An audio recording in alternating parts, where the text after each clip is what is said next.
I say new economic era because today's economy defies many of the core principles of traditional economic theory. We have been operating under the long-held assumption that persistent budget deficits and rising government debt would increase interest rates and inflation, harming our economy over the long run.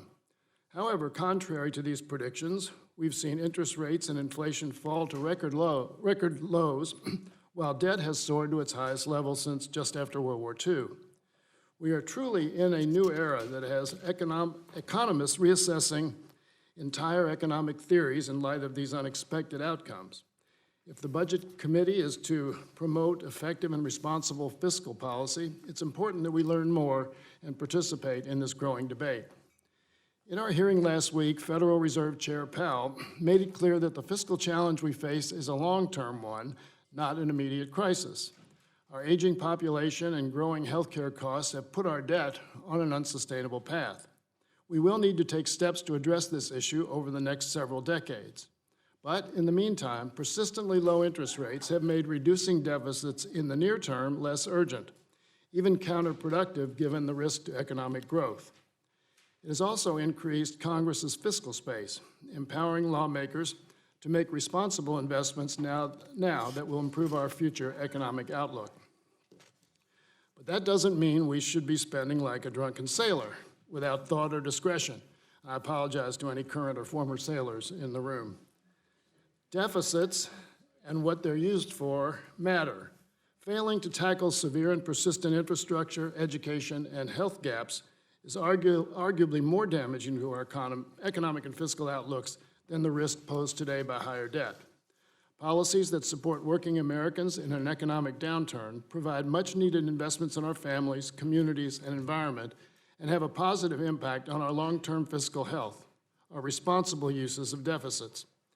Every dollar invested in infrastructure increases near-term economic output by $1.50 and boosts our economy's productivity over time. A dollar for pre-disaster mitigation efforts saves $6 in future disaster costs. Investments in children's health care and preschool and college attainment pay for themselves over the long run. Housing programs that move children out of poverty can increase lifetime earnings by $300,000. Moreover, low interest rates will supercharge these investments. They'll be cheaper to make today and likely provide a bigger boost to the economy later.